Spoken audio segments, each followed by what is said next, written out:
માણસા તાલુકાના ચડાસણા ગામે શ્રી લીંબચ માતાજીનો મહાયજ્ઞ તારીખ 15 એપ્રિલ સોમવારે યોજાયો, જેમાં સોસ્તર નાઈ સમાજના લોકો એકત્રિત થયા હતા અને મહાઆરતી અને ભોજન પ્રસાદનો લાભ લીધો હતો।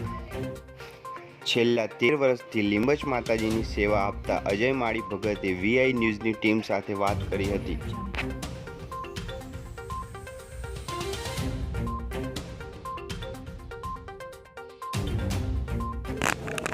हेलो फ्रेंड्स, सौप्रथम तो आरजे खुशी लिंबाचियाना आप सर्वेने जय लिंबच।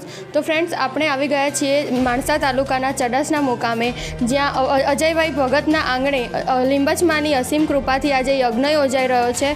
તો આવો એમની સાથે થોડી વાતચીત કરીએ કે જેમના આંગણે આ અવસર યોજાઈ રહ્યો છે। તો આપને આ અવસર બદલ આપ શું કહેવા માંગશો? કેવી રીતે આપને લોકલ સપોર્ટ મળ્યો છે અહીંના આપના જ્ઞાતિજનો તરફથી? બસ સપોર્ટ તો મળે જ છે, સારું, બરાબર છે, પણ પુરસ્કાર ઘણો કર્યો છે, ઘણું દુઃખ ભોગ્યું છે માતાજીના પ્રતાપે। અને નાની ઉંમરની અંદર માતાજીની ભક્તિ કરી, પછી તે વર્ષનો ત્યારે માતાજીની મને મદદ મળી, ત્યારે પ્રગટ થયો માતાજીમાં, ત્યાંથી મને ગુરુની બધી લાગણી લાગી। પછી એથી માંડીને સમાજની અંદર પડ્યો, સમાજની અંદર ચર્ચા થઈ, પછીથી આગળ વધ્યો, ત્યારે મારું નામ પડ્યું અજય ભગત પાડ્યું, બરાબર છે। તો લોકોનો કામ થવા માંડ્યો માતાજીની દયાથી, અને માતાજીએ કેટલોને દીકરા આલ્યા છે, કેટલોને સાજા કર્યા છે, ખાટલામાં ઊંઘી ગયા હોય તો એ માતાજીના પ્રતાપ લોકો ઊભા થયા છે। અને બીજી વાત તો એ છે કે સમાજના જે વ્યક્તિ હતા, સારા એ વ્યક્તિએ મને સપોર્ટ આપ્યો હતો કે પ્રકાશભાઈ પારેખ, કાંતિભાઈ કારકુન, સરોજભાઈ છે, મારા મામા છે, એ મંત્રી છે, પછી ગોવિંદભાઈ છે, એ બધોએ, અને પ્રમુખ સાહેબે મને સાથ આપ્યો, પંકજભાઈ છે મારા પ્રમુખ, સસ્તું ન્યાય જૂથના સાહેબ પ્રમુખ છે એવાય।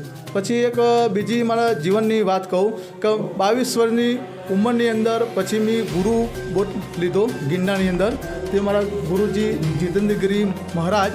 પછી એથી હું બીજો ગુરુ બોધ લીધો ભારતી બાપુ, જે મારા ગુરુજી છે, બરાબર છે, વિશ્વ મંગલેશ્વર બાપુ ભારતી બાપુ, અને હરે બાપુ મારા ઘેર હમણાં જ આવી ગયા, જે આખા ગિરનારના મહાન મંગલેશ્વર બાપુ છે, એ બી મારા ઘેર હતા બધા છે। બીજી વાત છે, એક વસ્તુ કહું કે હું તપસ્યા કરું છું માતાજીની, લીંબચ માતાજીની।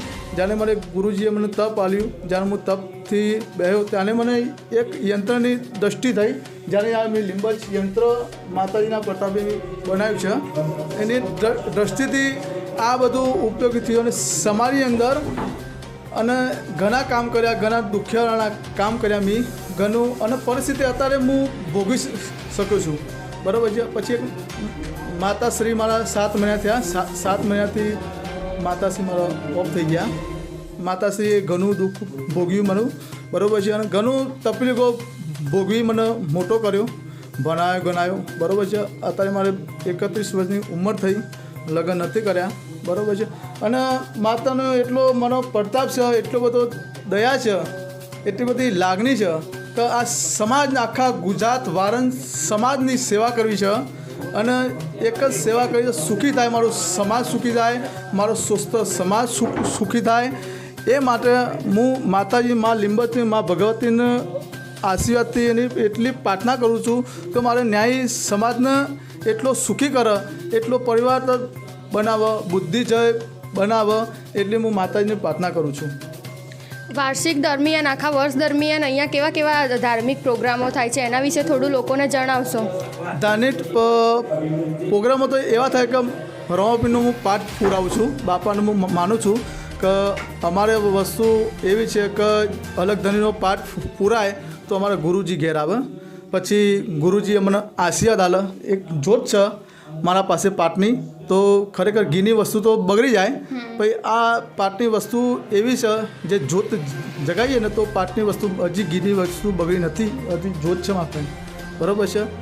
અને વસ્તુ એવું થાય કે દર સાલ હું માતાજીને હવન કરું છું, મારી કુવાસીઓ તેરાવું છું, અને ભગતો તેરાવું છું, માતાજીના જે ભુવા હોય એ તેરાવું છું, બરાબર, સંતો તેરાવું છું, મારા ગુરુજીને આમંત્રણ આપું છું, અને મારા જીવનની અંદર બધું મેં તકલીફો ભોગવી છું। જય લીંબચ। બોલો। તો તમે અમને અહીંયાના જે ઇતિહાસ વિશે પણ થોડું જણાવશો કે અહીંનું મહાત્મય શું છે? આયતનું મહાત્મ્ય છે બેન, એવું છે કે માતાજીની કૃપા એવી થઈ મારા ઉપર અને માતાજીની હું ભક્તિ કરતો હતો. વિજાપુર સ્થાન છે માતાજીનું. અને અમારા જે વડીલો છે આજથી 300 વર્ષ પહેલાંના, એટલે અમારો ઇતિહાસ એવો છે કે પાટણથી અમારા વડીલો નીકળ્યા, ત્યાંને વિસનગર આવ્યા, વિસનગરથી વિજાપુર આવ્યા. ત્યાંના અમારા વડીલ હતા એક, એ માતાજીની એ 300 વર્ષ પહેલાંથી સ્થાપના કરી. એ વખત એકને જે જગ્યા ઉપર એક ધૂનો હતો અને એકને એક બાબુજી હતા, ફક્કર હતા ગિરનારના, એ તપ કરતા હતા. અને એ વખત આ ઇતિહાસમાં એવું છે કે માતાજી એ વખત લાયા લીંબજ માતા, અને આ લીંબજ માતા લાયા દિલમાંથી લાયા છે, બરાબર છે. પછી અમારા ગૈરોઈથી હેડ્યા વડીલો, એટલે પિલવણની અંદર આવ્યા. પિલવણનો અંદર એવો ઇતિહાસ છે કે જાણે પિલવણની અંદર આવ્યા ત્યારે ભાનિયા તરીકે આવ્યા છે, બરાબર છે. પછી જે વખત ગાયક વખતે અમારું જે લાગ્યું ગામ લગારી લોકોએ, એ વખત અમારા વડીલો ભગત વખત આવ્યા, જીવા ભગત, બરાબર છે. એ ભગત અને ભગતનો આ બધો પરિવાર થયો. બીજો મારો પરિવાર છે એ લંડન છે, બીજો પરિવાર છે અમેરિકા છે, યુગાન્ડા છે, જામ્યા, અમદાવાદ છે, અને અહીંયા 4 ઘર છે. એટલે પરિસ્થિતિ કે તેવનની ઉંમરમાં હું માતાજીને બહુ સેવા ભક્તિ બધું લાગણીથી હું કરતો હતો. પછી મને એવી ઈચ્છા થઈ જાય, આજથી 9 વર્ષ પહેલાં મેં એ વખત બાજુ માતાજીનું સ્થાન બનાવ્યું. એ વખત માતાજી જે વખત અમે નિવેદ ધરાવ્યું ખાતા હતા, એ વખત માતાજી પગલો પાડીને સીધો ઘેર આવ્યા, બરાબર છે. ત્યારે મને લાગ્યું કે માતાજી હાજર આવી ગયા. ત્યાંથી એક અમારા હતા, એવા મારું નામ અજય ભગત પાડ્યું, બરાબર છે. ત્યાંને લોકોનો કામ થવા માંડ્યો. રાગે મેં લોકોની શ્રદ્ધાથી બાધા આલી, બરાબર છે, પૈસા આલ્યું. કોઈ ગરીબ હોય તો હું રૂપિયા લેતો નથી, પૈસા લેતો નથી, ફ્રી સેવા કરું છું. અત્યારની અંદર લંડન અમેરિકાની અંદર એટલી બધી બાધાઓ છે મારી, બરાબર છે. તો હું આમ તો ધારું તો કરોડોનો અવસર કરી શકું, પણ હું કોના પાસે પૈસો લેતો નથી, ખાલી ફ્રી સેવા માતાજીની સેવા આલું છું. અને એવા એ બધા કહેવાવાળા છે, બરાબર છે, કે અજય ભગત આમ, અજય ભગત તેમ. અત્યારે બધા સારું કરીએ તો દુઃખ તો ભોગવવું પડશે, બરાબર છે. ત્યારે મારા જે ગુરુજી હતા એઓએ કીધું હતું કે તારા કુંડલીની અંદર રાજયોગ છે અને ગેકશી યોગ છે, તું એક વખત રાજા બનીશ, બરાબર છે. અને હું તો માતાની પ્રાર્થના એવી જ કરું છું કે બસ સૌનું સુખી રાખ, આ પરિવારનું સુખી રાખ, આ સમાજને સુખી રાખ, તો આ સમાજ સુખી થશે. તો મા લીંબજના પ્રતાપે. અને એક ઇતિહાસ બીજો છે વિજાપુરનો. એ વખત આજથી 35 વર્ષ પહેલાં તાનું મંદિર માપનું હતું. માતાજીની જે એની જે જ્યોત હતી, બરાબર છે, એ નહોતા લાવ્યા. જ્યારે મંદિર બન્યા પછી માતાજીની આ મૂર્તિની સ્થાપના કર્યા પછી ઘણો સમાજ સુખી થઈ ગયો અમારો. તો 90% તો ખરેખર સુખી જ છે, 10% જ હજામ કામ કરે છે અમારું, બરાબર છે. અને અત્યારે ગુજરાતની અંદર ન્યાય સમાજનો નંબર આવે છે, બરાબર. બધા વિદેશથી અને માતા લીધે બહુ ખુશી લે છે.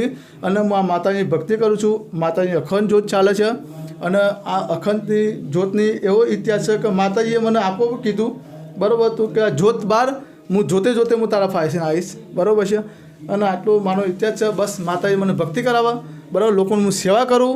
અને મારે સેવા જ કરવી જ છે, એવું નહીં, સમાજની આખા જગતની સેવા કરવી છે.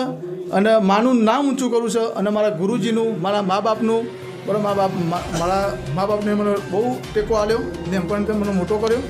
અને બહુ તકલીફ હતી, મને મોટો કર્યો છે. ત્યારે પપ્પા કામ કરતા, હું સ્કૂલમાં ગયો, નાથીબા પટેલ વિદ્યાલયમાં ભણ્યો હું.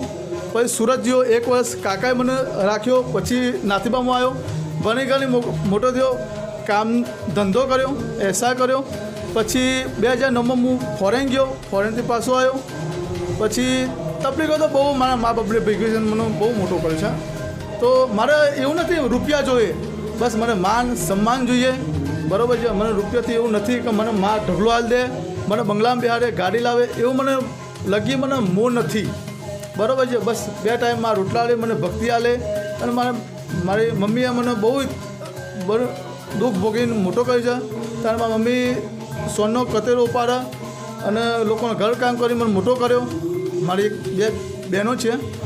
અને બસ આ સંસારની અંદર કંઈ ઉપર લઈ જવા નથી, બધું અહીંયા રહેવાનું છે અને બધું બસ પ્રેમ ભાવના ભક્તિ લઈ જવાની છે, બધું અહીંયા પરિવાનું છે. એટલે હું માતાજીની પ્રાર્થના કરું છું કે સૌનું સુખી રાખમાં, આ સમાજની અંદર સુખી રાખ, આ પરિવારને સુખી રાખ.